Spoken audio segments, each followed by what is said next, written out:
esta pequeña charla. Encantado. Y bueno, me gustaría que nos contaras un poco cómo empezó toda esta búsqueda. ¿Directamente con una experiencia mística o ya antes había una motivación por tu parte en este terreno? Ante todo, encantado de estar aquí en tu programa, David. Cuando uno empieza a realizar algo, siempre es por algún motivo, y muchas veces ese motivo es que te llegan a la experiencia a ti. No había ningún componente. Cuando uno está, como tú bien dices, en el ámbito médico, en el ámbito científico, uno intenta dejar fuera los misticismos, las creencias, las cosas que no pueda explicar, y empiezan las investigaciones.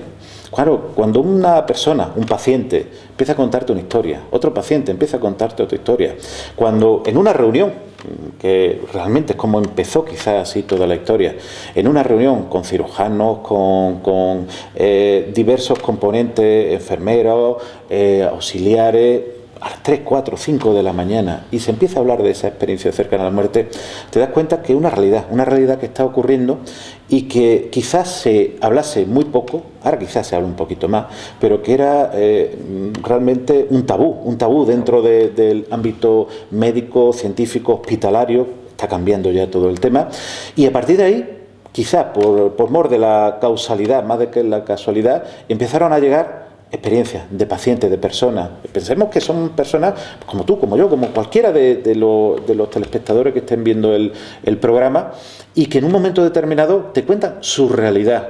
No es una elucubración, una realidad. Muchas veces te dan datos, te dan pruebas, te dan elementos que tú no puedes dejar de obviar, como tú bien has dicho, Moody, Kubler-Ross, en esta época quizás más moderna, pero pensemos que, por ejemplo, desde la época de Platón ya se hablaba de esta experiencia cercana a la muerte. En Oriente, en el Bardo Todol también se habla. Autores como Jerónimo Bosch dibujan algo muy parecido a ese túnel. Realmente es algo que siempre ha ocurrido aquí, en una realidad. Lo único que ahora quizás por los medios de comunicación pues sabemos un poquito más, pero todavía nos queda por saber muchísimo más. Y que además cada vez parece que hay más casos de médicos que viven también estas experiencias. Esto también hace que el paradigma se vaya ampliando un poco más, ya no solamente sean los pacientes los que dicen vivir todo eso, ¿no? Claro. Entonces, tú tengo entendido que tuviste un accidente, ¿verdad? Sí, un accidente de moto. Yo, a mí, de una persona que me han gustado siempre las motos. En aquella época pues tenía 3 motos en casa, cada una de una característica determinada, y una ciudad pues donde yo vivo, realmente el desplazamiento ideal, o el desplazamiento más cómodo, más rápido, más liviano, e ir en moto. La verdad es que llevaba muchísimo tiempo montando en moto, no había tenido ningún problema. Y también, por mor del destino, una serie de causalidades o casualidades, pues ese día pues un coche atravesó una mediana y tuve un accidente. El que va con la moto siempre lleva la de perder. Y bueno, como ocurre en muchas circunstancias, pues vas al suelo, te llevan en la ambulancia. Curiosamente, al mismo hospital donde yo he trabajado durante muchísimo tiempo. Y a partir de ahí, pues ocurrió. Cuando entraba en la sala de críticos, que bueno, tantas veces había yo atendido a tantísimos pacientes durante tantísimos años, ahí vas pues, a parar tú. Me tocó la otra parte, estar en la camilla, y a partir de ahí, pues viví una experiencia cercana a la muerte. Pero a mí lo que me impactó, a pesar de que lo había investigado, era lo que ocurrió, tanto la realidad que yo viví en esos momentos, como las circunstancias, cómo la viví, como después los elementos que pude comprobar que eran realidad, que es lo que más me llamó la atención. Ojo, y el tiempo que me costó de contárselo a alguien, 8, 9 meses, que se quedó solo para mí. De silencio total. Claro, es que no daba crédito, y fíjate que lo había investigado, pero no daba crédito, porque claro, uno se levanta por las mañanas y no piensa que le va a ocurrir a uno, piensa que eso, pues bueno, como cualquier otra cosa, son investigaciones, son cosas que ocurren, que a las demás personas, cada uno con su idiosincrasia, pero cuando te ocurre a ti en primera persona, es cuando lo comprendes de verdad, lo entiendes. ¿Tú tuviste la clásica visión de verte desplazado fuera de tu cuerpo físico, de ver tu cuerpo Sí. La posición cenital, pensemos que la unidad de crítico es una gran sala, como parecida a la que podemos estar, lleno de aparatos pues, de reanimación. Sí. Tú entras en una camilla y a partir de la camilla, pues los compañeros, médicos, enfermeros, de cualquier otra especialidad, entran a solucionar el problema. En este caso, pues era un traumatismo abdominal, un traumatismo importante, una bajada de tensión brusca por el mismo traumatismo, unas dilaceraciones que había ahí. Y bueno, en ese momento, cuando tú pierdes la conciencia, te ves desde arriba, como cuando se ve un teatro, cuando se ve una cámara cenital, y tú vas viendo una realidad. La única diferencia es que el protagonista que está allí en la camilla eres tú mismo.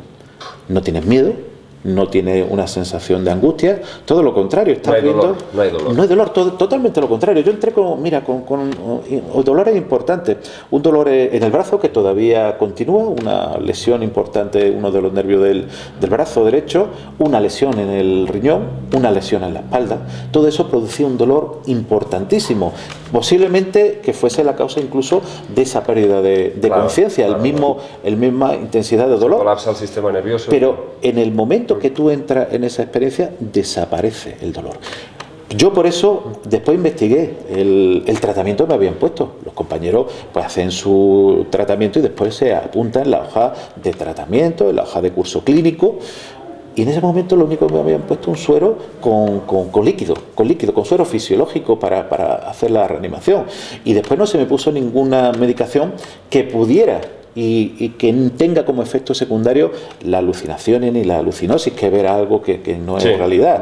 No, absolutamente nada. Por eso quizás sea lo importante de lo que ocurrió en ese momento. Pero también tuve la ocasión de ver cómo entraban personas, como personas que en el momento que yo estaba en la pérdida de conciencia habían entrado, y después tuve la ocasión de hablar con ellos y confirmarme que habían entrado, que quizás eso es lo que también más te llama la atención. Claro, que hay una interacción con esa realidad, claro. Que tú estás ahí digamos, en un plano de observación, pero que eso se contrasta, ¿no? Exactamente igual como lo está recogiendo ahora mismo la cámara. La cámara está recogiendo una realidad y el camarógrafo, o la camarógrafa en este caso, está recogiendo la realidad que vivimos aquí.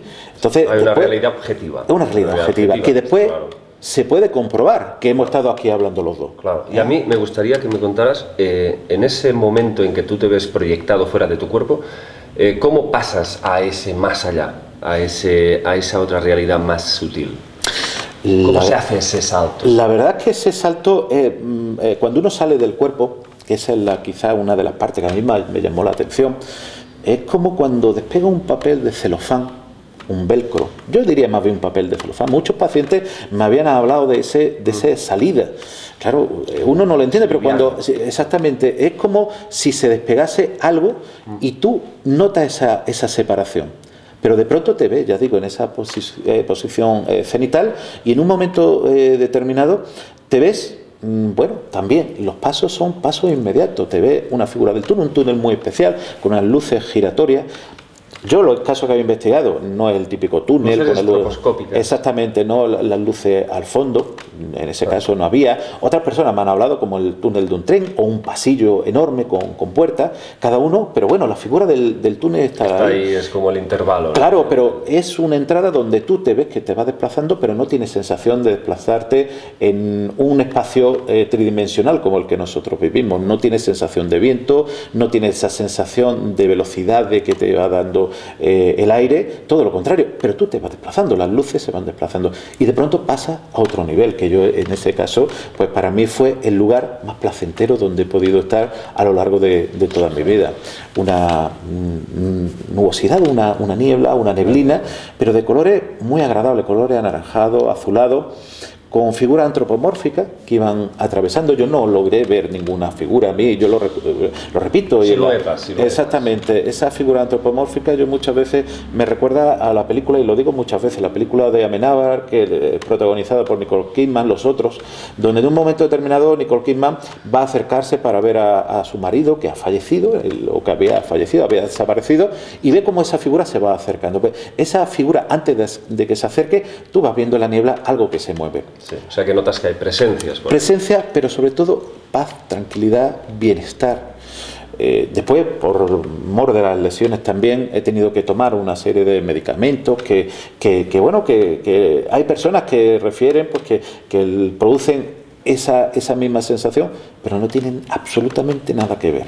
Fijaros que sin ninguna medicación el dolor desapareció durante ese tiempo, unos 15-20 minutos, que más o menos duró esa experiencia. Y para ti el tiempo en ese contexto fue... Desaparece. Desaparece, porque podrías decirme que duró horas o... Desaparece. No tiene uno...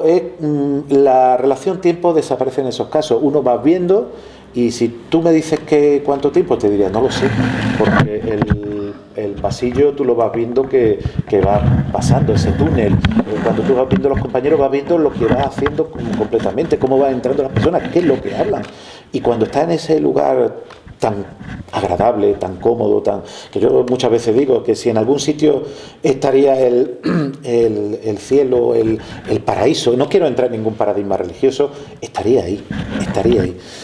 Y de pronto uno pues vuelve otra vez a su realidad, con su dolor, con su malestar, con una serie de circunstancias, la verdad, muy fastidiosas, y que realmente en un momento determinado le cuesta a uno volver, Le cuesta a uno volver. Lo que muchas personas, pacientes, me habían contado, sí, es la realidad. Tú dices, si estaba estupendamente.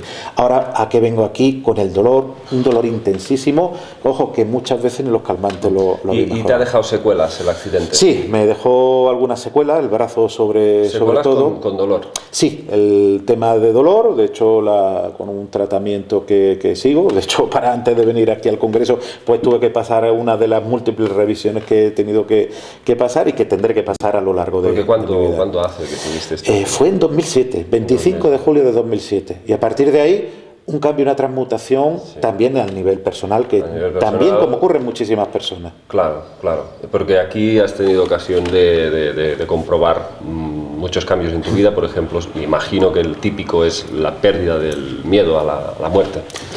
Ese es el principal. Ese es el principal. Eso me parece muy interesante. Sin embargo, mucha gente puede decir, bueno, si tan paraíso es el más allá, pues la gente se quitaría la vida por las calles. Pero no, parece que ahí también se instala una sensación sagrada de decir, no, soy consciente de que estoy aquí porque tengo que estar aquí. Es que no puedo quitarme la vida. Claro, es que todo lo no es tan fácil. Claro, es que todo lo contrario, al revés. El miedo a la muerte perdón, se pierde completamente.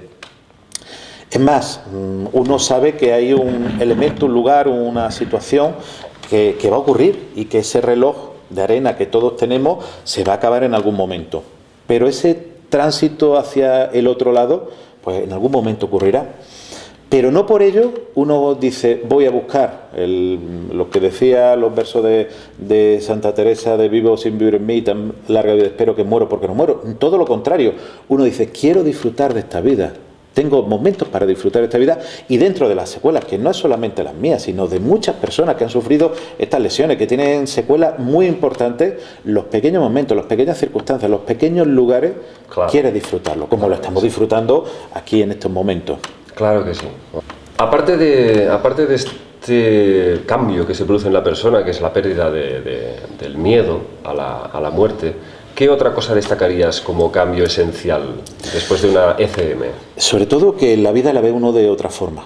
Se da cuenta de las cosas importantes, que muchas veces, como dice Fito en una de sus canciones, lo urgente muchas veces no es lo más importante. Hay veces que hay cosas más importantes, las relaciones con las personas también es importante, el estar con uno mismo, el disfrutar de esos momentos que muchas veces los dejamos pasar. La vida muchas veces la dejamos pasar y la dejamos correr y la perdemos. Y la perdemos y se nos va como las gotas de agua cuando intentamos cogerla con las manos. En esos momentos intentamos disfrutar a partir de ese momento, y muchas personas lo hacen. Hacemos giros muchas veces de 180 grados. Y bueno, yo tengo casos recogidos de personas pues que se dedicaban pues al mundo de la noche con todo lo intríngulis, personas conocidas en el mundo de la farándula, y que en un momento determinado se transmutan, en el cuarto infarto, estoy hablando, o sea que le había dado tiempo a transmutarse, se transmutan y se cambian en otra persona. Iba con un ayudante, una persona con un poder económico importante, y el ayudante, y lo pude seguir durante muchos años, me decía, este hombre ha cambiado, esa experiencia la ha cambiado. Y solamente tuvo esa experiencia en el cuarto infarto. Yo lo conocía en la UCI, lo seguí durante muchísimos años, una persona, ya digo, bastante conocida, y esa persona pues se dedicaba pues a hacer una vida más agradable para sí mismo y para los demás. Para los demás. Porque o sea que de alguna forma tú te atreverías a decir que te llevas como una especie de conciencia, se filtra como una serie de conocimientos, te traes algo del más allá. Eso se instala en el aquí y en el ahora. Y una de esas cosas creo que es la pérdida de la ambición material. O sea, le concedes más valor a otros aspectos más sutiles, los sentimientos, el compartir, todo este tipo de cosas, ¿verdad? Sí, bueno, el tema económico es otra de las cosas que bueno, uno lo valora de otra forma completamente distinta. Evidentemente, en esta vida y en esta sociedad tienes que tener una base para poder comer. Pero, ojo, no tienes la ambición de querer conseguir ese dinero, ese poder económico, esa cantidad. No, todo lo contrario. Deja de ser una obsesión. No, pero no solo la obsesión, sino que en un momento determinado, y tengo un caso recogido precisamente de una abogada, pues que su trabajo era su vida, tarde, mañana, noche y de lunes a domingo. Sufre una experiencia cercana a la muerte, y digo que quizás sea el cambio de giro de 360 grados, y ella sigue trabajando, pero sigue trabajando de una forma distinta. La actitud ha cambiado. Ahora mismo trabaja, pero vive. Es que muchas veces las personas trabajan y no viven y no gastan para no vivir, y llega un momento que tú dices, bueno, el dinero no es el fin. Bueno, lo que uno tiene que usar para el cambio de relaciones, muchas veces en muchas cosas, pero ese gana de poseer, de tener, y es algo general y genérico en todas las personas.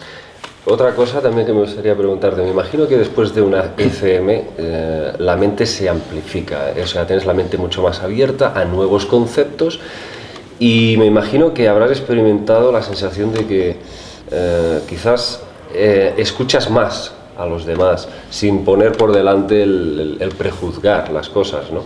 Me imagino que eso es otro de los aspectos, no sé si también se da en otras personas esto, ¿no? Sí, bueno, una cosa genérica o que ocurre en muchas personas, que también su capacidad, no solo de oír, sino de escuchar, aumenta. Sus ganas de conocer, de aprender, con H y sin H, lo digo muchas veces, pero también en un momento determinado sus ganas de relacionarse con las personas, sus ganas, y también se abre la mente, como si la mente en un momento determinado, ese cerrojo que muchas veces tenemos, esos bloqueos que muchas veces tenemos, ya digo, ese cerrojo se abriese. Incluso muchas personas me hablan o me han hablado de tener una serie, no voy a decir de poderes, sino de capacidades, como puede ser la precognición. No hace mucho, un muy conocido arquitecto, muy conocido, cuyo hermano es más conocido todavía, no puedo dar nombre porque nos lo contó de ti para mí, pues contó que tuvo una ECM, un accidente importantísimo, bueno, como ocurre en algunas profesiones, y que a partir de ahí él era capaz de adelantarse. Dice, tuve 2 o 3 años que iba a ocurrir una cosa y yo era capaz de adelantar, y se lo decía a mi hija, y la hija que estaba allí dice, sí, mi padre, es que era impresionante, decir una cosa y iba a ocurrir, pero no cosas lógicas que fuesen a ocurrir. Dice, pero es que leí un libro y sabía el final, y veía una película y sabía el final. Dice, es como si viviese la realidad antes de que ocurriese. Dice, yo me podía adelantar 2, 3, 4 días a lo que iba a ocurrir, pero dice, no cosas lógicas que uno piensa que va a pasar o que no vaya a pasar, sino cosas que en un momento determinado mi familia decía, no, eso son cosas tuyas. Yo digo, una persona muy importante, cuyo hermano más importante, ha escrito muchísimos libros, y que realmente yo cuando me lo contó, me llamó la atención, porque es verdad, muchas personas te hablan de ese poder de precognición, incluso de curación, algunos de ellos de imposición de mano. Estamos hablando muchas veces del Reiki, de la energía, y ese poder de curación, de sanación, diría yo más bien, se le potencia. Pero a mí lo que más me importa es las ganas de ayudar, el deseo de ayudar a los demás. Es que interesante. la gran mayoría de las personas ocurre. Porque se dan cuenta de que están aquí por algo. Sí. Algo que está más allá de sobrevivir al medio en plan depredador, de la vida verla como una jungla, no. Estar aquí también para digamos, ser como el tornillo de algo más, ¿no? De una maquinaria más compleja. Entonces eso también hace que te sientas útil, ¿no? Según diversos estudios que últimamente se han realizado por parte de varios médicos, yo me imagino que estarás de acuerdo, pero bueno, me pondrás algún matiz por medio. Se está llegando a la conclusión de que la consciencia no habita precisamente en el cerebro, sino que está como operando desde otro lugar. Y que la mente, el cerebro en sí, sería como una especie de filtro, de receptáculo, como un televisor podría ser, y que, claro, lógicamente ahí no se está haciendo, por ejemplo, los noticiarios se están haciendo en un plato de televisión, pero el televisor funciona solamente como un emisor de esas ondas, ¿no? Entonces, uno se pregunta, ¿dónde está la conciencia? Tú que has estado en el más allá, ¿qué podrías decirnos al respecto? Claro, la verdad es que es una muy buena pregunta. Y bueno, yo ahí es un tema que me encanta el dónde estamos realmente, por qué somos conscientes de que estamos aquí. Como tú bien dices, el cerebro es quizá la central, pero a lo mejor no es donde están archivados todos los datos. No se está emitiendo. Pensemos que, por ejemplo, en el corazón se han encontrado neuronas similares a las del cerebro, pero es que el riñón, en las cápsulas suprarrenales, unos lugares que están en la zona superior, hay células también, igual que las nerviosas. Y hay múltiples lugares donde puede estar esa células nerviosas asociadas, pero a lo mejor tampoco están ahí, a lo mejor reside en otro lugar. Simplemente el cerebro el que a lo mejor en un momento determinado lo que hace es interconectar y coordinar todo. Coordinar todo. De hecho, el cerebro es el gran desconocido, yo siempre lo digo. Sí. Yo, por motivos y por muchos motivos, he hecho y sigo haciendo estudios sobre el cerebro, su funcionamiento, su funcionalidad. Y yo creo que cuanto más intento investigar, cuanto más pregunto, cuanto más intento llegar al fondo, menos sé. Y es real. Lo que tú dices, la conciencia, el ser, puede estar en otro lugar. Y a lo mejor, incluso, y si ya nos ponemos a lucubrar, a lo mejor no está ni en el mismo ser. Cuando vemos que ocurren estas experiencias cercanas a la muerte, como ocurren otras experiencias en otras personas, y se pueden comprobar, ojo, yo siempre digo que no nos vamos a elucubrar, vamos a ir al dato objetivo que el científico muchas veces necesita, y esos datos objetivos tú los puedes corroborar. Es que hay algo más que todavía no sabemos explicar. Igual, pues que Aristóteles a lo mejor pues no sabía explicar la reproducción y hablaba de una reproducción espontánea y no sabía hablar de los gametos, ni del ADN, ni de otras cosas. Pensemos que conocemos cosas, pero quizá desconozcamos muchas más cosas. Como bien decía Descartes, daría todo lo que sé por todo lo que realmente ignoro. Claro. Bueno, yo me alegro muchísimo que nos hayas concedido esta charla y que desde tu posición utilices esta experiencia para que la gente se dé cuenta que, bueno, como eres un ejemplo vivo de que no son 4 tontetes los que precisamente cuentan estas cosas. Encantado, David, la verdad es que todo un placer. Muchas gracias, amigo. A ti.